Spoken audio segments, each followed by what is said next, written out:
Yo lo cuidé por 40 años. Estuve ahí cuando no tenía nada, cuando nadie creía en él, cuando se caía y solo yo lo levantaba.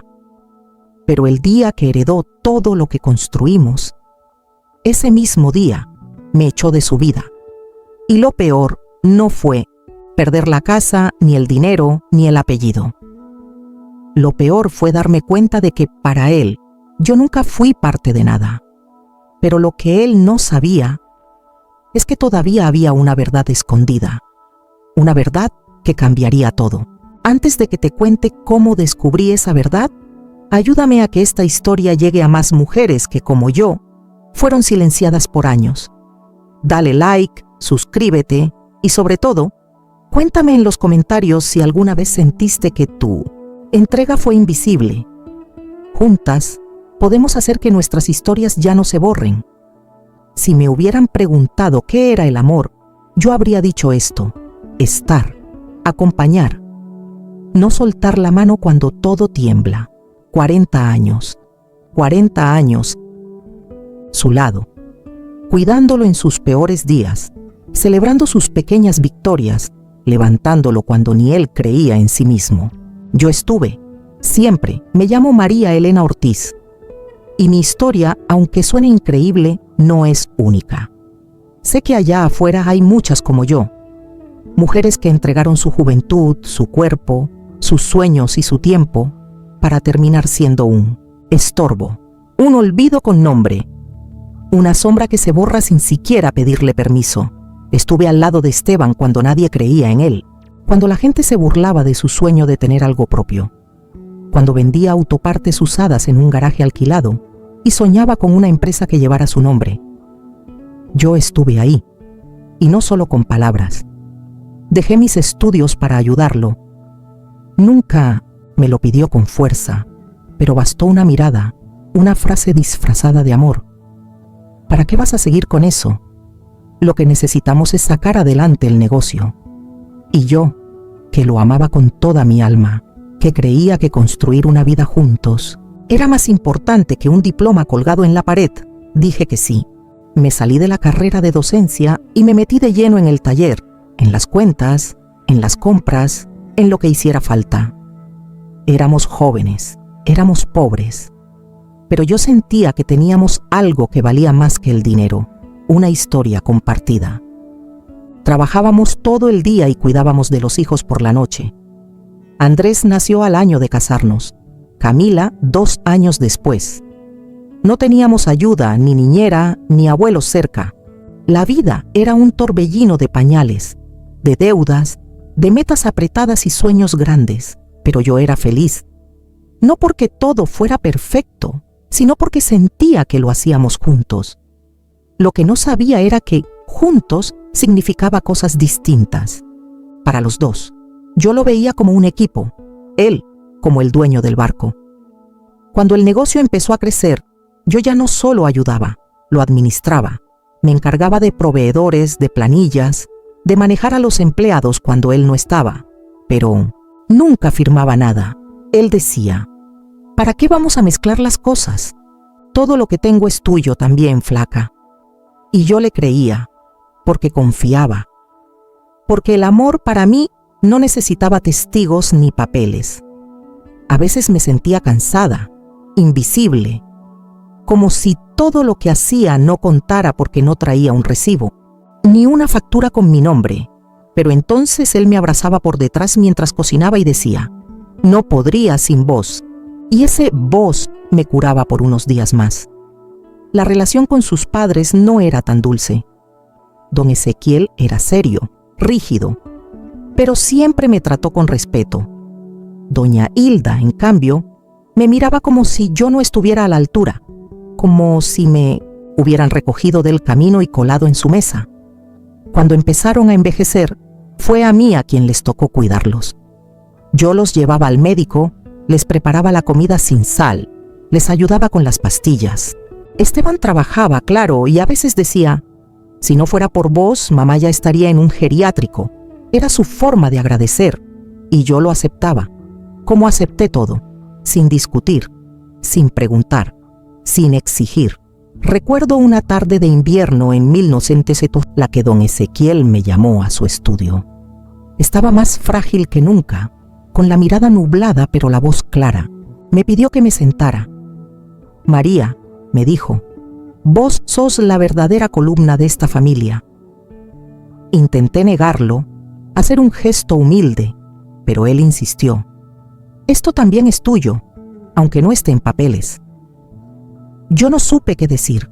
Salí de esa habitación con el corazón apretado y una frase repitiéndose como eco. Aunque no esté en papeles, pensé en hablar con Esteban, en pedirle que me incluyera, que me diera al menos una participación formal en la empresa, pero cada vez que lo insinuaba, él se ponía tenso. ¿No confías en mí?, preguntaba dolido. Y yo retrocedía, porque más que un papel, yo quería que él creyera en mí, que me viera. El tiempo pasó, los hijos crecieron, Andrés se fue a vivir lejos, Camila tuvo una hija, y yo seguía ahí, en la empresa, en la casa, en las sombras de cada logro que él firmaba con su nombre. A veces me preguntaba en silencio, ¿y si un día no estoy más? ¿Quedará algo mío? Pero nunca decía nada, porque me enseñaron que las buenas esposas no preguntan, sostienen, y yo era buena, o al menos eso me repetía, hasta que todo cambió, pero no en un grito, ni en una pelea. Cambió en un susurro, en una mirada que ya no estaba, en un gesto que se desdibujó. Y aunque no lo sabía todavía, mi nombre estaba a punto de ser borrado, como si nunca hubiera estado. Hay palabras que no se olvidan, no importa cuántos años pasen, no importa si fueron susurradas en una tarde cualquiera, entre una taza de café y el ruido de la calle. Algunas palabras se te quedan clavadas como una espina. Y a mí me quedó esa. Esto también es tuyo, aunque no esté en papeles. Fue don Ezequiel quien la dijo. Yo acababa de traerle una infusión caliente. Estaba pálido, débil, pero su mente seguía clara. Me miró largo rato antes de hablar, como si estuviera eligiendo las palabras con cuidado, como si supiera que esa sería la última vez que podría decir algo con sentido. Usted no sabe, María, todo lo que yo vi en estos años. Me reí con timidez, como siempre hacía cuando alguien me ponía en el centro, pero él no bromeaba. Vos estuviste en todo, desde el primer día, en el taller, con los chicos, con nosotros. Esteban hizo su parte, sí, pero sin vos, esto se habría caído hace rato. No supe qué responder. Nunca había escuchado algo así de parte de él. Siempre fue reservado, correcto, casi frío, pero esa tarde me miraba como si recién entonces me viera de verdad. Esto también es tuyo, repitió, bajando la voz, aunque no esté en papeles. Me fui de su habitación con un nudo en la garganta, con la sensación de haber recibido un regalo invisible, algo que no se podía colgar en una pared, ni meter en una caja fuerte, pero que valía más que cualquier herencia. O eso pensé. Esa noche le conté a Esteban, no con orgullo, sino con ternura. Tu papá me dijo algo muy bonito, que lo que tenemos también es mío, aunque no esté firmado. Esteban soltó una risa seca. ¿Y eso te tranquiliza?, dijo sin mirarme. Me encogí de hombros. No es eso, es que a veces pienso que si me pasa algo, no hay nada a mi nombre, nada que diga que fui parte de esto. Su expresión cambió, se volvió serio, frío. ¿Estás desconfiando de mí ahora? No, solo digo que tal vez podríamos firmar algo, aunque sea una parte. Se levantó de la mesa. Somos uno solo, María. Lo tuyo es mío, lo mío es tuyo. ¿No te alcanza? Eso me quedé callada, porque me di cuenta de que ya no estaba hablando con el hombre que conocí a los 20. Ese hombre que me juraba que íbamos a construir todo juntos. Ese hombre se había ido. Y en su lugar, ahora había alguien que usaba el amor como excusa para no darme lugar. Desde entonces, algo cambió entre nosotros. Pequeños gestos, distancias que antes no estaban, salidas que no explicaba, llamadas que atendía en voz baja. Cuando le preguntaba, se molestaba. No empieces, María. Estoy cansado. Necesito mi espacio. Y yo me callaba, porque así me enseñaron. Porque cuando uno entrega toda la vida, también aprende a tragarse las dudas, a maquillarlas de paciencia, a convencerse de que todo es parte del amor. Un día, mientras limpiaba un estante del depósito de la empresa, encontré una carpeta con documentos. Estaba a mi nombre, pero no decía nada importante. Era una lista vieja de compras, ni un papel legal, ni una firma, ni un contrato. Nada que dijera, María estuvo aquí. Y ahí lo entendí. No era solo que no figuraba en los papeles, era que nunca estuve realmente. Estuve presente, sí, físicamente, pero en lo que importaba, en lo legal, en lo formal, en lo reconocible, yo no existía. Me senté sola en el escritorio de la oficina. Miré mis manos cansadas, mis uñas cortas, sin pintar, las marcas del tiempo que había pasado cuidando de todos, menos de mí. Esteban entró un rato después, con su perfume, caro y su celular en la mano. «¿Qué haces acá sentada?», preguntó. «Nada», ordenando un poco. «¿Todo bien?». Quise decirle que no estaba bien, que me sentía invisible, que tenía miedo, pero solo dije, «Sí, todo bien». Y él, satisfecho, me dio un beso en la frente y se fue. Esa fue la última vez que lo vi como nosotros. A partir de ahí, comencé a mirarlo como a un extraño. Fue en noviembre cuando todo empezó a cambiar. Don Ezequiel, tan fuerte, tan firme, tan dueño de sí, comenzó a olvidar cosas. Al principio pequeñas, una cita médica donde había dejado los lentes, el nombre de un vecino. Todos decíamos que era la edad. Yo también lo pensé, o quise pensarlo, pero pronto empezó a confundirse con las fechas, a repetir historias que ya había contado 10 minutos antes. Luego vino la torpeza al caminar, la fatiga, las caídas y después el diagnóstico, Alzheimer, en fase avanzada. Fue como ver caer un árbol enorme que siempre estuvo allí, sosteniendo una parte del cielo. Y en medio de ese derrumbe, como siempre, ahí estaba yo. Yo lo bañaba, yo lo ayudaba a vestirse. Yo lo tranquilizaba cuando se despertaba gritando por la noche, preguntando dónde estaba Hilda, su esposa fallecida. Yo le hablaba con suavidad cuando ya no reconocía ni a Esteban ni a sus nietos. Esteban, él venía a veces. Entraba con el teléfono en la oreja, daba instrucciones rápidas, preguntaba cómo seguía su padre y se iba, siempre apurado, siempre ocupado, siempre con cosas más urgentes que el hombre que lo crió. «Estás haciendo lo que puede», me decía Camila, tratando de justificarlo. Papá nunca fue bueno con las emociones, y yo asentía, porque no quería hablar mal de él, porque me dolía aceptarlo, porque una parte de mí aún lo defendía. Pero adentro, algo se me iba rompiendo.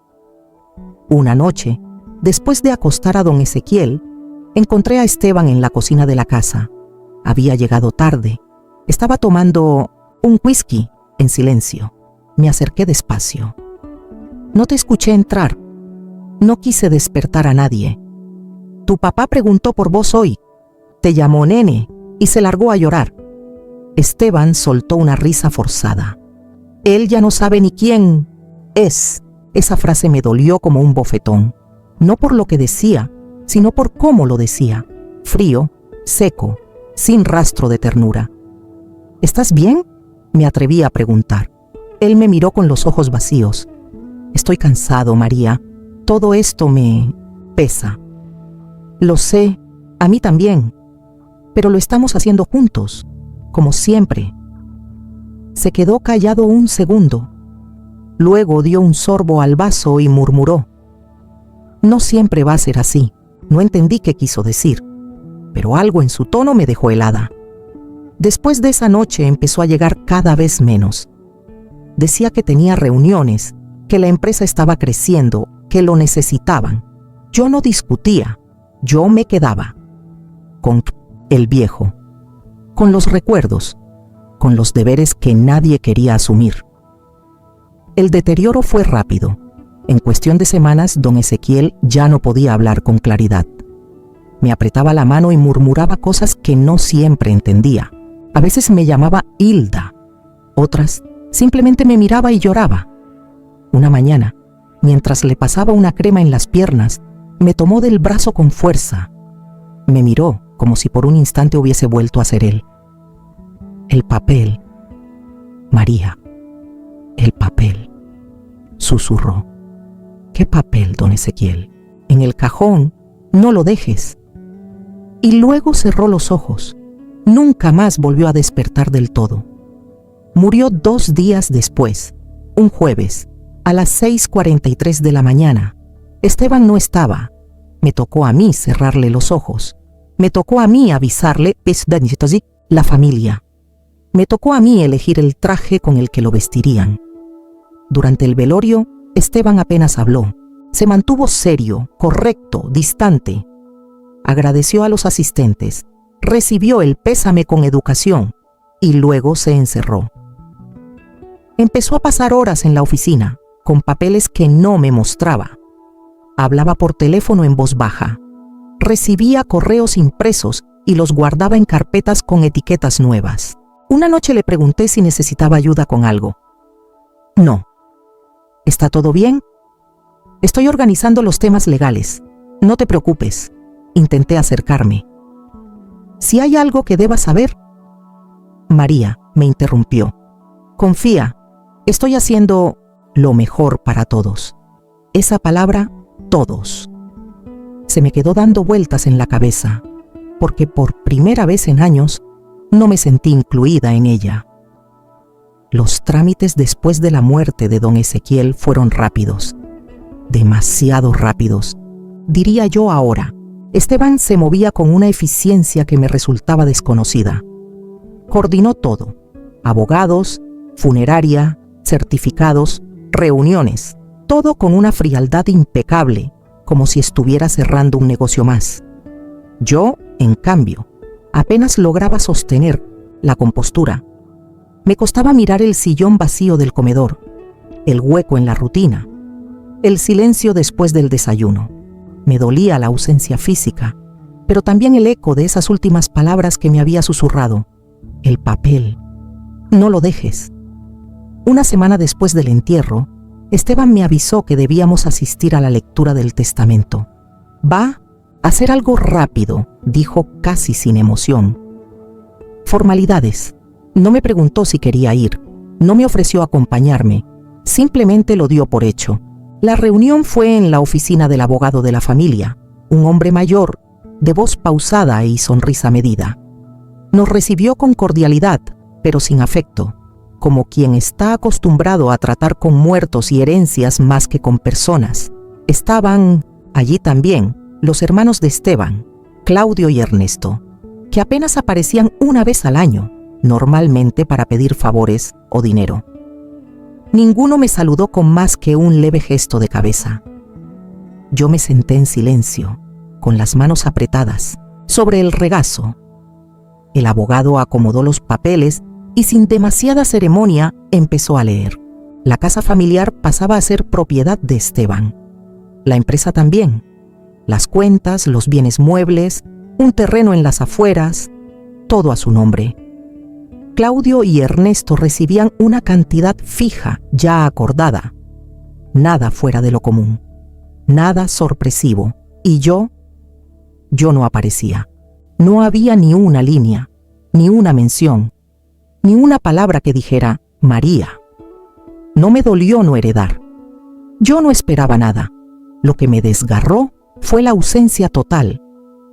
Fue como si en todos esos años yo no hubiera existido, como si no hubiera cocinado ni una cena, criado ni un hijo, cuidado ni un día a su padre, como si mi nombre hubiera sido borrado intencionalmente. Miré a Esteban. Estaba sereno, demasiado sereno. Ni siquiera me miraba. Tenía la vista fija en el abogado, como si ya supiera cada palabra que iba a ser leída. Sentí una presión en el pecho, una angustia que no sabía cómo contener. Cuando terminó la lectura, el abogado preguntó si había dudas. Nadie habló. Yo tragué saliva. ¿Esto fue redactado por don Ezequiel?, pregunté. El abogado asintió. Fue revisado con él hace 4 meses. Esteban estuvo presente. Todo está en regla. 4 meses antes, don Ezequiel todavía me reconocía. Todavía podía hablar. ¿Por qué no me incluyó? ¿Había cambiado de opinión? ¿O no fue él quien redactó esa versión final? Salimos. De allí sin hablar. Esteban caminaba unos pasos adelante. Cuando subimos al coche, encendió el motor sin mirarme. No quiero hablar del tema, dijo, antes de que yo pudiera abrir la boca. Llegamos a casa. Yo subí directo al cuarto. Cerré la puerta. Me senté en el borde de la cama con las manos heladas. En la mesa de luz había una foto vieja. Esteban y yo, sonriendo con los niños pequeños en brazos. Parecíamos felices, pero ahora ni siquiera tenía derecho a una silla que pudiera llamar mía. Esa noche él no cenó. No me dijo dónde iba.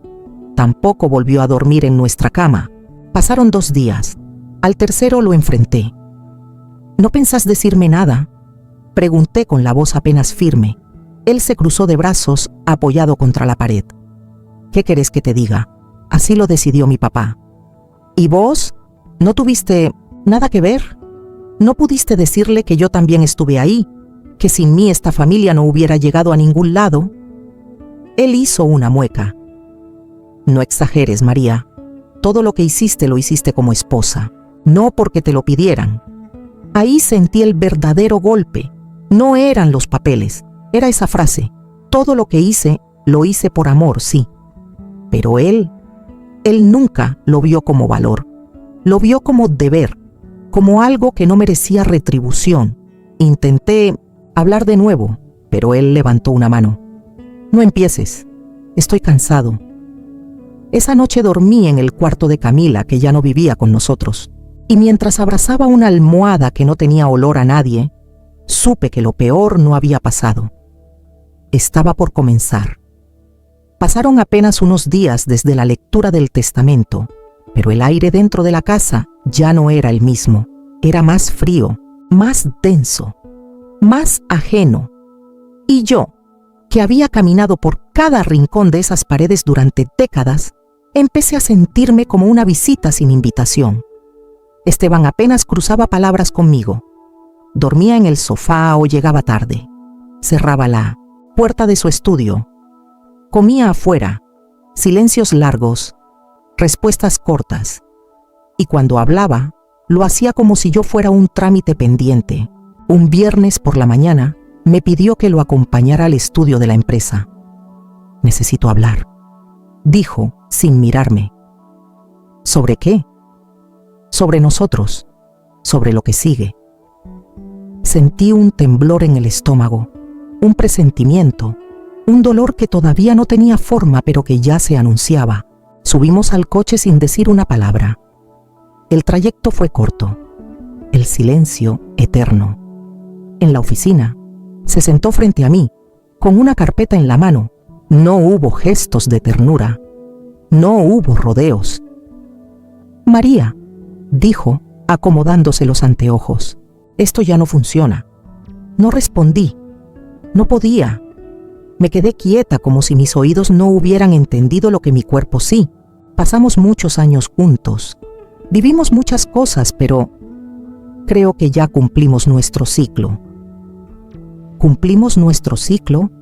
Repetí en voz baja, como quien prueba una frase ajena. Él asintió. Quiero rehacer mi vida, empezar de nuevo, con tranquilidad. Tragué saliva. ¿Y yo? Esteban suspiró. Justamente eso. Quiero que todo esto quede en buenos términos. No quiero pelear. Quiero darte una ayuda mensual, que estés tranquila, pero... ¿Pero qué? Pero ya no sos parte de esto, ni de la empresa. ni de la casa, ni de esta etapa de mi vida. Ahí lo escuché claro. Lo que hasta ahora había sido insinuado se convirtió en sentencia. Ya no sos parte de esto. No lo dijo con rabia, ni con lágrimas. Lo dijo con una calma tan absoluta que dolía más que un grito.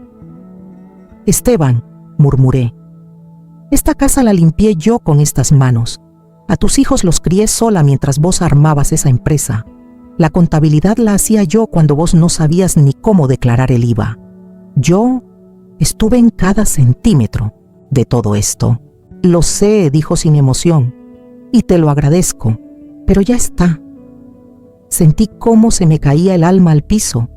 No me ofreció un abrazo, no me pidió perdón. Solo me alcanzó la carpeta. Dentro había un acuerdo, una pensión mínima, una cláusula que pedía que no hiciera reclamaciones futuras y la fecha para que dejara la casa. Me quedé mirando los papeles, las letras, los números. Todo era tan impersonal, tan legal, tan lejos del amor que alguna vez juramos. Me puse de pie. ¿Dónde pensás que voy a ir? Podés quedarte con tu hermana, ¿no? Hasta que te acomodes. Me reí, no con alegría, con desgarro. 40 años, Esteban, 40. Y así me terminás echando como si fuera, ¿qué? ¿Una empleada que ya no te sirve? Él bajó la mirada un instante. No quiero discutir, lo pensé bien, es lo mejor. Me acerqué despacio, le miré a los ojos y le dije, con la voz más firme que pude encontrar, vos podés decidir, sacarme de tu vida, Esteban. Eso no lo puedo evitar, pero no vas a borrarme de la historia, porque esta empresa, esta casa, esta familia, también fueron mías, y lo voy a demostrar. Salí de ahí sin mirar atrás. No lloré, no frente a él. Fui directo a la casa, empaqué lo justo, un par de mudas, mi neceser, un álbum de fotos, mi cadenita de oro y el cuaderno azul. Ese cuaderno viejo donde escribía recetas, listas de mercado y sueños. Llamé a Camila, le pedí que me alcanzara hasta la casa de mi hermana. No quise explicarle por teléfono, no tenía fuerzas. Ella vino, con los ojos abiertos de miedo. «¿Mamá? ¿Qué pasó? ¿Qué hiciste?» «Nada, hija, por eso estoy acá». Y cuando cerré la puerta de la casa que había sido mía por 40 años, supe que algo en mí también se cerraba, pero no era el final. Era el principio de otra cosa, y esta vez, esa historia iba a tener mi nombre escrito. La casa de mi hermana era pequeña, pero cálida. Tenía el olor de las cosas vividas con amor. Sopa recién hecha, piso de madera encerado, fotografías desordenadas sobre la repisa. Nada que ver con mi antigua casa, que ahora me parecía una escenografía sin alma. Ella me recibió con un abrazo largo, sin preguntas. Nos habíamos distanciado con los años, no por peleas, sino por esas distancias que crecen cuando una está ocupada aguantando la vida. Pero esa noche, cuando crucé su puerta, me sentí sostenida, por fin. «Quédate lo que necesites, María», dijo en voz baja. «Acá no te va a faltar nada». No pude evitar llorar, no por tristeza, sino por la ternura que tanto tiempo había olvidado. Esa noche no dormí. Revolví recuerdos. Me senté con el cuaderno azul sobre las rodillas, hojeando, recetas que nunca hice, frases que escribí para no olvidarme de quién era. Y entonces me acordé. Las últimas palabras de don Ezequiel, el papel, no lo dejes. Y la forma en que me había apretado el brazo, con una urgencia que ahora entendía como despedida. Me levanté como impulsada por algo que no era mío, sino suyo. Fui directo a la bolsa de mano donde había tirado mis cosas más importantes al salir de casa. Allí, entre fotos antiguas y papeles sueltos, estaba una cajita de madera con cerradura. La reconocí al instante. Era la caja del escritorio de don Ezequiel. Siempre estuvo en su despacho. Cuando murió, Esteban me pidió que, guardara sus cosas personales. Y yo, sin mirar, las metí en esa caja. La cerré, la llevé conmigo y la olvidé. Temblando, busqué la llave en el bolsillo interior de mi bolso. Todavía estaba ahí. La abrí. Dentro había papeles doblados con cuidado, una carta manuscrita, un sobre sin abrir y una carpeta etiquetada con tinta desvaída. Confidencial, María. Mis manos no paraban de temblar. Primero abrí la carta. Era corta, escrita con esa letra firme que siempre tuvo don Ezequiel. María, si estás leyendo esto es porque algo no salió como debía. Sé lo que vales. Lo sé desde hace años y no puedo irme sin dejar constancia. Firmé otro documento, uno justo, uno que reconoce lo que hiciste por esta familia. Guárdalo, úsalo si lo necesitas. Perdón por no haberlo dicho antes.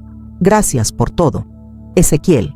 Leí esas líneas una y otra vez, sintiendo cómo se me llenaban los ojos de lágrimas. No por tristeza, por alivio, por sentirme por fin vista. Abrí el sobre.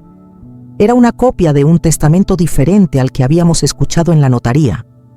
Uno en el que don Ezequiel dejaba explícitamente una parte de la empresa a mi nombre. No en palabras dulces, sino en términos legales. Firmado, notariado, con fecha anterior al último testamento. Y en la carpeta había otra cosa. Una copia de un poder firmado años atrás, cuando yo manejaba la contabilidad. Don Ezequiel me había nombrado socia informal, con acceso administrativo parcial. Un documento sencillo, pero legal, nunca revocado. Mi respiración se volvió cortita. Estaba todo ahí. No era una ilusión, no era un favor, era un derecho. Me quedé sentada, con los papeles sobre la mesa, el corazón golpeando como un tambor en el pecho. Pensé en Esteban, en su voz diciéndome, no sos parte de esto, y sentí algo nuevo, no rabia, no venganza, dignidad, la certeza profunda de que no tenía que rogar, solo mostrar la verdad. A la mañana siguiente, le conté todo a mi hermana. Ella me escuchó con los ojos abiertos como platos. ¿Y qué vas a hacer? No lo sé del todo, respondí, pero no voy a quedarme callada. Tomé las copias, las organicé, respiré hondo, y por primera vez en mucho tiempo, sentí que algo en mí se enderezaba. Había sido silenciada, desplazada, invisibilizada, pero ya no más. Y esta vez no iba a tocar puertas, iba a abrir las mías propias. No sabía por dónde empezar, pero sabía que no podía dejar esos papeles guardados en una caja. No esta vez. No después de todo lo que había callado. Durante días estuve buscando nombres, leyendo, preguntando a amigas, a vecinas. No quería cualquier abogado. Quería a alguien que me creyera, que viera en mí más que una señora mayor, que perdió todo. Quería una mirada que no dudara, y la encontré. Se llamaba Sofía, 30 y pocos años, camisa blanca, cabello recogido y ojos que no se distraían. Escuchó todo en silencio, sin interrumpir ni una sola vez. Yo le hablé desde el inicio, desde la primera factura que armé para el taller, hasta el momento en que Esteban me echó con una carpeta en la mano. Le mostré la carta de don Ezequiel. Le mostré la copia del testamento. Le mostré el poder de socia informal. Cuando terminé, Sofía se quedó un momento callada. Luego dijo algo que me cambió la postura. María, usted tiene un caso sólido y sobre todo tiene historia. Tiene verdad. ¿Y eso alcanza? Le pregunté. Cuando la verdad se sostiene con pruebas, no solo alcanza, pesa y mucho. Ahí supe que había encontrado a la persona justa. Iniciamos el proceso con calma, sin escándalo. Esteban fue notificado con una demanda civil, no por la herencia directamente, sino por el reconocimiento de mi aporte societario no registrado y ocultado. Una figura legal que, Según Sofía, nadie usa porque la mayoría de las mujeres no se anima a pelearla. Pero yo ya no tenía nada que perder. Solo quedaba recuperar o renunciar a mí. Esteban no tardó en responder. Primero con indiferencia, después con soberbia. No tiene nada firmado, le dijo a su abogado. Solo papeles viejos y una carta sin validez. Y entonces vio los documentos. Y entonces su rostro cambió. Porque lo que yo tenía no era humo, eran firmas, fechas, testigos, legalidad. Me llamó. Después de semanas sin contacto me llamó. ¿Podemos hablar?, dijo, como si nada hubiera pasado. Lo recibí en casa de mi hermana sentada en la cocina. Tenía el rostro cansado, pero no por culpa, por miedo. No sabía que tenías esos papeles, empezó. Claro que no, le dije, porque nunca pensaste que los iba a necesitar. Se hizo un silencio tenso. Él jugaba con la taza de café que no había tocado. Mira, esto no tiene que ir a juicio, podemos arreglar. Lo que querés, lo hablamos. No estoy pidiendo nada que no sea mío, Esteban. Pero los chicos, la empresa, no te preocupes. No quiero destruir nada. Solo quiero que, por una vez en la vida, la verdad esté sobre la mesa, sin esconderla, sin borrarla. Él bajó la mirada. Podemos firmar un acuerdo, un porcentaje, algo digno. No quiero tu dignidad en cuotas. Quiero lo que me corresponde. Y si tiene que decidirlo un juez, que lo decida. Se quedó mudo. Por primera vez en años, no supo cómo manipularme. Me levanté, le señalé la puerta. Gracias por venir, Esteban. Ahora sí, te podés ir. Cuando se fue, sentí algo que nunca había sentido en su presencia. Libertad. Sofía preparó todo con una firmeza impecable. No buscábamos exposición pública. No queríamos escándalos. Queríamos justicia. En las semanas siguientes, Esteban intentó postergar las audiencias, enviar intermediarios, filtrar rumores en la familia. Yo no respondía nada. Solo me presenté, una y otra vez, con los papeles, con la historia, con la calma de quien no necesita vengarse porque tiene la verdad. Y ahí supe, no todas las batallas se pelean con gritos. Algunas se ganan con presencia, con memoria, con firmeza. Y esta vez era yo quien estaba en pie. La audiencia fue un martes. No llovía, pero el cielo estaba gris, un gris sin ruido. De esos que parecen anunciar que algo se va a romper o algo va a comenzar. Me levanté temprano, me vestí con calma. No quería parecer otra. No quería disfrazarme de fuerza. Quería presentarme como era. Una mujer de 66 años, con las manos marcadas por años de trabajo y los ojos cargados de historia. Sofía me esperó en la entrada del juzgado. Llevaba su carpeta bajo el brazo y esa mirada suya, seria, segura, sin arrogancia, que me daba paz. ¿Lista?, me preguntó. Más que nunca. Dentro la sala era más chica de lo que imaginaba. Había bancas, una mesa larga, un juez al fondo.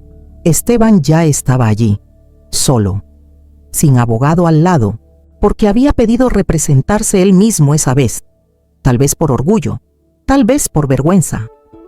No me miró. Y yo tampoco lo busqué. Cuando me llamaron a declarar, caminé hasta el frente con la espalda recta. Mis pasos no eran firmes, pero no temblaban. Me senté. Respiré. El juez me pidió que contara mi historia. No sabía por dónde empezar. Y entonces recordé algo que escribí una vez en mi cuaderno azul. Las mujeres no necesitamos gritar. Basta con que alguien nos escuche.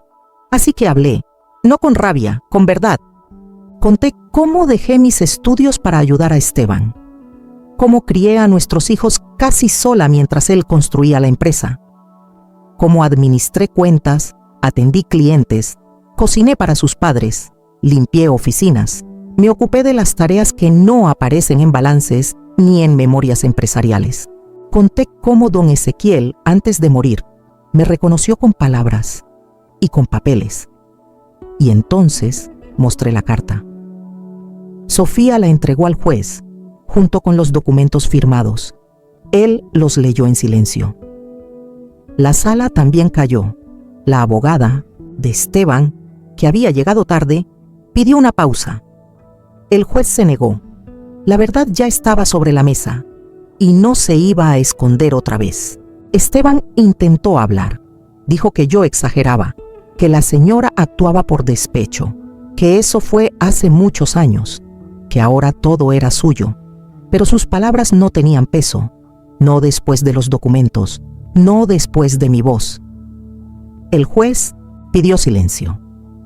Lo que aquí se ve, dijo, es la evidencia de un trabajo no remunerado, de un aporte directo a una empresa familiar y de un vínculo legal no anulado. Se giró hacia mí. La ley reconoce lo que usted hizo, señora Ortiz, y esta sala también. Ahí no lloré, no sonreí, solo cerré los ojos un instante y respiré. Era eso, no un triunfo, no una venganza, un reconocimiento. Después de la audiencia, salí caminando despacio. El sol, que no había salido en todo el día, asomaba entre las nubes. Sofía me alcanzó y me tomó del brazo. Lo logró, María. Lo logramos, corregí. En la vereda me esperaban Camila y mi hermana. Camila me abrazó como hacía años no lo hacía, con fuerza, con lágrimas, con amor. Mamá, perdón. No tenés que pedirme perdón, solo mírame, como hoy, con los ojos abiertos. Y ella me miró, como nunca antes. Esa noche volví a casa de mi hermana. Preparé un té, abrí el cuaderno azul y escribí una sola frase. Hoy, por fin, dije mi nombre en voz alta. No sabía qué hacer, con la libertad. Nunca la había tenido. No de esta forma. No sin condiciones, ni tareas pendientes, ni alguien esperando que yo me ocupara de todo. Después del juicio, me tomé un par de días para mí, sin horarios, sin planes, sin explicaciones. Dormí hasta que el cuerpo quiso. Caminé por el parque con los pies descalzos. Me senté a mirar la lluvia sin pensar en ropa mojada ni en qué cocinar. Y en medio de ese silencio, me hice una pregunta simple pero profunda. ¿Quién soy ahora que ya no soy la esposa de Esteban? ¿Ahora que no cuido a nadie? ¿Ahora que solo me tengo a mí? Mi hermana me acompañó a buscar una casa pequeña en las afueras, una con jardín, luz natural y espacio para respirar. Nada lujoso, nada grande, solo mío. Cuando entré por primera vez, llevé conmigo 2 maletas, una planta en una maceta rota y el cuaderno azul. Ese cuaderno, que ahora tenía otra función, ya no era para listas de supermercado, ahora era para anotar los años que aún eran míos. Pinté las paredes con ayuda de Camila. Sembré lavandas. Compré una pava vieja para hacer té y una radio para escuchar boleros por la tarde. Y un día, sin buscarlo, encontré un anuncio en una librería del barrio. Taller de escritura para mujeres mayores. Cupos limitados. Fui por curiosidad, por soledad, por hambre de compartir. Allí conocí a Clara, a Lucía, a Teresa, todas con historias parecidas. Algunas se habían divorciado después de los 60, otras vivían solas desde siempre, algunas cuidaban nietos, otras cuidaban heridas. Y al escuchar sus voces, entendí que mi historia no era única, era común, y justamente por eso, poderosa. Les conté lo que me había pasado, no como un drama, sino como testimonio. Y una de ellas me miró con los ojos brillantes y dijo, ¿por qué no armamos algo? Un espacio para mujeres como nosotras, para las que están saliendo del fondo, buscando cómo empezar de nuevo. Así nació Tiempo Propio, un grupo de mujeres mayores, sin edad límite, sin requisitos, solo un propósito, reconstruirse en compañía. Nos reuníamos todos los jueves en un salón prestado por la biblioteca. Llevábamos mate, bizcochos y ganas de hablar. A veces hacíamos ejercicios de escritura, otras pintábamos cerámica y a veces simplemente llorábamos juntas. Y eso también era sanación. Un día, una de ellas me abrazó al terminar el encuentro y me dijo: «María, vos me diste esperanza. Si vos pudiste, yo también puedo». Y esa frase me dejó temblando, porque por tantos años yo creí que mi vida no servía de ejemplo, que era demasiado común, demasiado doméstica, demasiado silenciosa. Y ahora era una chispa, una guía, un faro. A veces Camila venía al grupo, no como hija, como mujer, y cuando se sentaba junto a mí, compartiendo su historia, su duelo por una madre que había estado presente pero apagada, sentí que nos reencontrábamos, no como antes, sino mejor, con verdad. Cada mañana, al despertar, abría las ventanas, miraba el jardín y decía en voz baja: «Estos son mis años, y esta vez los voy a vivir». El salón estaba lleno, sillas de plástico, ventanas abiertas, un micrófono sencillo al frente, nada lujoso, nada impresionante, y sin embargo, yo temblaba, no por miedo, por respeto, por el peso de todo lo que estaba a punto de decir.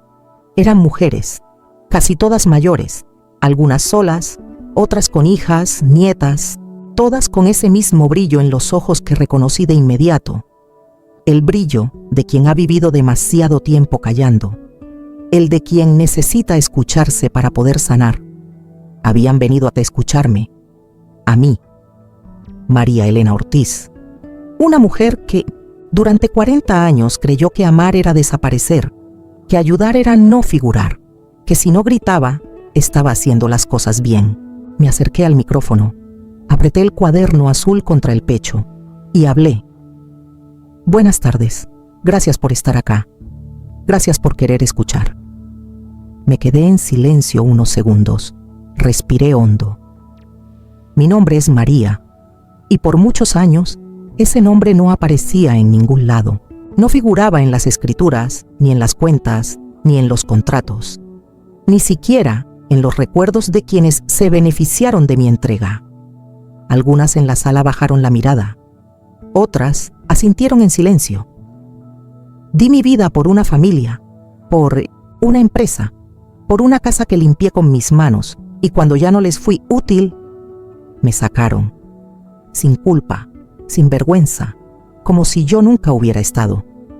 Hice una pausa, dejé que cada palabra encontrara su eco. Pero no vine hoy a hablar de lo que me quitaron, vine a hablar de lo que recuperé. Miré el cuaderno, lo abrí, leí una frase que había escrito en una noche de mucho dolor. No quiero venganza, quiero que mi historia no se repita en otra mujer. Hoy tengo una casa pequeña, una planta de lavanda que crece en el jardín y un grupo de mujeres con quienes me río, me escucho y me reconstruyo. No tengo lujos, pero tengo paz. Y eso no lo compra ningún testamento. Los ojos se me llenaron de lágrimas. Y no fui la única.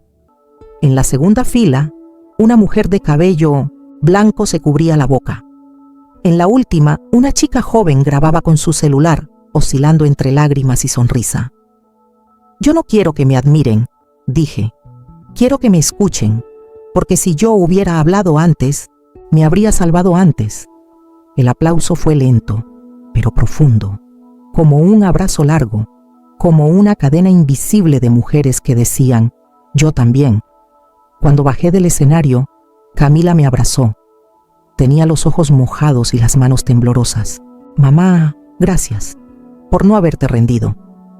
Gracias a vos, por estar, por volver. Al salir, una mujer se me acercó. No dijo su nombre. Solo me miró, con voz quebrada, y dijo, yo todavía no me fui, pero ahora sé que puedo hacerlo. Y supe que la historia seguía. No en mí, en ella. ¿Alguna vez sentiste que estuviste en todos los momentos importantes ¿Pero no figuraste en ninguno? ¿Has vivido una vida entera al lado de alguien que jamás te reconoció como parte de lo que construyeron juntos? ¿Te preguntaste si es tarde para empezar de nuevo? Ahora que todo parece perdido, María Elena creyó que amar era dar, callar, sostener, pero descubrió que también es amar a una misma y no quedarse donde ya no se es bienvenida. Ella no gritó, no destruyó, solo se levantó, con verdad, con memoria, con dignidad. Y si su historia te tocó, si te hizo pensar en tu propia vida, en tus silencios, en tus renuncias, no te la guardes. Deja un comentario, cuéntanos tu historia, tu dolor, tu fuerza. Suscríbete para que más mujeres puedan escuchar lo que nadie se atrevió a contar. Comparte esta historia con tu hermana, tu amiga, tu madre, porque a veces solo necesitamos saber que no estamos solas, porque cuando una mujer alza la voz, otras miles la escuchan, y así, ninguna de nosotras vuelve a ser invisible. Te leemos, te creemos, estamos contigo. Continúa con otras historias poderosas al final del vídeo. Gracias.